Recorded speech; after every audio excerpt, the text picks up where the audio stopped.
अभी आपने थोड़े दिनों पहले नारायण कवच के बारे में बताया था, तो मैंने 24 घंटे मोबाइल पे नारायण कवच चलाया कि नारायण कवच मेरी मम्मी की रक्षा करेगा, बट नहीं हुआ गया। तो मम्मी अकेली थी घर में, तो मम्मी 5 लीटर घासलेट लाई, अपने ऊपर घासलेट डाला और खुद को जला लिया मम्मी ने।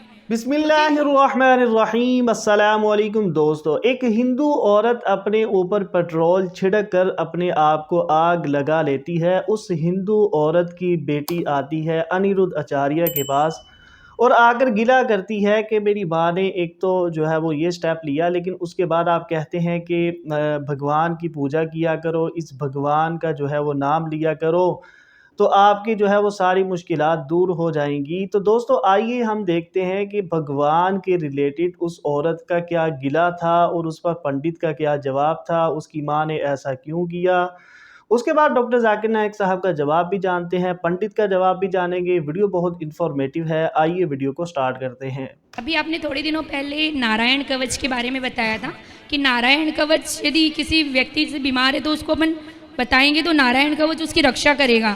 बट जब मेरी मम्मी बीमार थी, हॉस्पिटल में एडमिट थी, तो मैंने 24 घंटे मोबाइल पे नारायण कवच चलाया, मोबाइल को कंटिन्यू चार्जर से प्लग करके नारायण कवच मेरी मम्मी की रक्षा करेगा, बट नहीं हुआ ऐसा। ना रक्षा हुई, क्यों नहीं हुई रक्षा? आपको क्या लगता है केवल प्राण बच जाए ये रक्षा है? नहीं, वो नरक से बच गई, भवसागर से पार हो गई, क्या ये रक्षा नहीं है? पर एक्चुअली वो बहुत धार्मिक लेडीज थी। मेरे नहीं, घर में धार्मिक- 24 घंटे में से 10 घंटे पूजा चलती, पर उनकी जो मृत्यु है ना, बहुत दर्दनाक मृत्यु हुई। तो भगवान ने ऐसी मृत्यु क्यों मैं दी आपको उनको? समझाता हूँ। बात ये तो हुई जो थी कि यहाँ भोग लेगा जरा सा, तो वो सीधा भगवत धाम, से नरक का दर्शन भी नहीं होगा। भाई की शादी हुई तो भाई मम्मी को छोड़ के भाभी को लेके दूर चला गया, तो मम्मी अकेली थी घर में, तो मम्मी 5 लीटर घासलेट लाई, अपने ऊपर घासलेट डाला और खुद को जला लिया मम्मी ने, क्योंकि वो उनको सहन ही नहीं हुआ कि मेरा बेटा मुझे छोड़ के चला गया।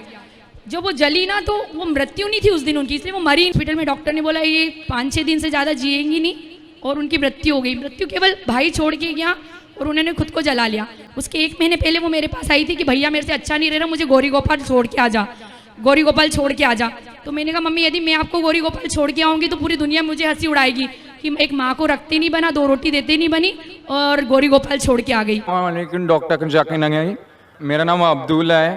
पिछले रमज़ान में अल्लाह ताला ने मेरे को हिदायत दी और मैंने कलमा पढ़ा। मेरा सवाल ये है कि इस्लाम में जो कोई आत्महत्या करेगा तो उसको अल्लाह ताला क़यामत के दिन क्या सज़ा देगा? भाई साहब ने पूछा कि जो इंसान आत्महत्या करता है क़यामत में क्या सज़ा। आत्महत्या करना हराम है, और जिस तरीके से वो आत्महत्या करेगा, सही हदीस में आता है, उसी तरीके से उसको सज़ा मिलते जाएंगी क़यामत के अंदर। तो इसलिए आत्महत्या करना हराम है। ये ज़िंदगी अल्लाह सुब्हानहू व तआला ने हमें दी है और हमें जीना चाहिए अल्लाह और अल्लाह के रसूल के अहकामात के हिसाब से। अगर नहीं करेंगे तो आप आखिरत में सफलता नहीं पाएंगे। मैं श्यामा मंडल प्राइमरी स्कूल का टीचर हूँ। मैं मालदा डिस्ट्रिक्ट से आया हूँ। मेरा मन में बहुत दिन से कुछ सवाल है मेरा धर्म के प्रति, और जो स्वर्ग और नर्क के बारे में बार बार बोला जाता है, ये सचमुच क्या स्वर्ग और नर्क कहीं पर है? ये मैं जानना चाहता हूँ, या ये डर है जो इंसान को गलत काम करने से रोकता है।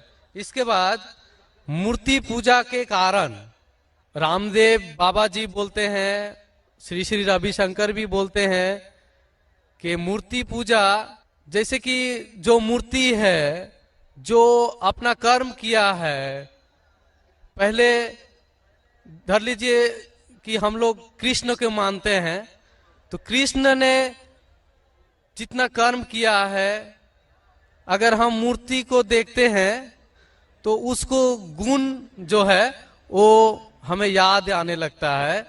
तो ये पॉजिटिव बोलते हैं कि मूर्ति को देखने से उसके अंदर में जो अच्छाई गुण था वो हम में जाग जाता है, और हम वैसा ही बनना चाहते हैं, अच्छा बनना चाहते हैं। भाई साहब ने 2 सवाल पूछा है। पहले सवाल ये है कि क्या स्वर्ग और नरक असली में है क्या सिर्फ डर पैदा करने के लिए इंसानों के लिए है। स्वर्ग और नरक असली है, जन्नत और जहन्नम असली है, और असली चीज भी डर पैदा करती है। जरूरी नहीं कि वो बनावटी होना चाहिए, असली है। और इसमें जो लोग गलत करेंगे वो नरक में जाएंगे, जो अच्छा काम करेंगे स्वर्ग में जाएंगे। जहाँ तक कि दूसरा सवाल है कि रामदेव बाबा और श्री श्री रविशंकर कहते हैं कि श्री कृष्ण को जब उसकी तस्वीर को देखते हैं, मूर्ति को देखते हैं, जो अच्छे काम किए वो याद आते हैं और आप उनके जैसा बन जाते हैं। ये कह रहे श्री श्री रविशंकर और रामदेव बाबा। आप श्री श्री रविशंकर में मानेंगे या वेद में मानेंगे? वेद कहती है, यजुर्वेद चैप्टर नंबर 32 वर्ष नंबर 3, न तस्त्र प्रतिमा अस्ति, उस ईश्वर की प्रतिमा नहीं। लिखा है शतशत उपनिषद में चैप्टर नंबर 4 श्लोक नंबर 19, न तस्य प्रतिमा अस्ति, उस ईश्वर की कोई प्रतिमा नहीं, कोई अक्ष नहीं, कोई फोटोग्राफ नहीं, कोई पेंटिंग नहीं, कोई पिक्चर नहीं, कोई आइडल नहीं, कोई स्टैच्यू नहीं। तो आप श्री श्री रविशंकर की बात मानेंगे या वेद की बात मानेंगे? अगर आप श्री श्री रविशंकर की बात मानते हैं और वेद की बात को छोड़ देते हैं तो आप श्री रविशंकर के चेले बनते हैं, लेकिन वेद के नहीं। मैं भी अगर कुछ कुरान के खिलाफ बात करूं तो मुझे छोड़ दीजिए। मैं हमेशा कुरान का हवाला देता हूं। कुरान अल्लाह की किताब है, तो कुरान का हवाला दे के कुरान की बात करता हूं तो मानो। अगर कुरान को मैं छोड़ दूंगा तो मेरी बात भी मत मानो। जो कुरान और सही हदीस के खिलाफ बात करता है, कितना भी बड़ा आलिम हो, उसकी बात मत मानो। उसी तरीके से मैं जो बात कर रहा हूं वेद की बात कर रहा हूं। तो अगर वेद की बात टकराती है श्री श्री रविशंकर से, रामदेव बाबा से, और मेरा डिबेट हो चुका है श्री श्री रविशंकर के साथ, मेरा डिबेट श्री श्री रविशंकर के साथ हो चुका है बेंगलोर के अंदर। और वो डिबेट देखिए आप, वो डिबेट का मौजू था concept of God in Hinduism and Islam in the light of the scriptures. Means धर्म की जितनी किताबें हैं उनकी रोशनी में खुदा का क्या तस्वुर है इस्लाम और हिंदुइज्म में। और मैंने इतने हवाले दिया वेद के, हिंदू धर्म क्या कहता है। आप वो डिबेट देखिए और आप ही फैसला कीजिए कौन हक के ऊपर है। डॉक्टर साहब, मेरा नाम जानकी बल्लभ शास्त्री है। मैं आपके हाथ से कलमा दोहराना चाहता हूं और मुझे कलम पाक अपने हाथों से प्रदान करने की कृपा करें। इसके लिए मैं हजारीबाग झारखंड से 4 साथियों के साथ आपका किशनगंज आया हूं। कृपया मेरी बात पर तवज्जो दें। माशाल्लाह। भाई साहब, आप मानते कि खुदा एक है? जी सर। आप मानते कि मूर्ति पूजा गलत है? जी गलत है। आप मानते कि मोहम्मद सल्लल्लाहु अलैहि वसल्लम आखिरी पैगंबर है? आखिरी पैगंबर है सर। आपको कोई भी जबरदस्ती करे इस्लाम कबूल करने के लिए? जी नहीं सर। आप अपने मन से कर रहे? जी। अशहदु अशहदु अल्लाह अल्लाह इलाहा इलाहा इल्लल्लाह इल्लल्लाह व अशहदु व अशहदु अन्ना अन्ना मुहम्मदन मुहम्मदन अब्दुहु अब्दुहु व रसूलुहु। व रसूलुहु। मैं शहादत देता हूँ मैं शहादत देता हूँ कि अल्लाह के अलावा कोई माबूद नहीं और मोहम्मद सल्लल्लाहु अलैहि वसल्लम उसके पैगंबर और बंदे हैं। माशाल्लाह मुसलमान हो चुके। तो दोस्तों, ये थी आज की वीडियो। उम्मीद करते हैं वीडियो अच्छी लगी होगी। ऐसी ही इंफॉर्मेटिव और इस्लामिक वीडियोस के लिए चैनल को सब्सक्राइब करें। मिलते हैं नेक्स्ट वीडियो में। अल्लाह हाफिज़।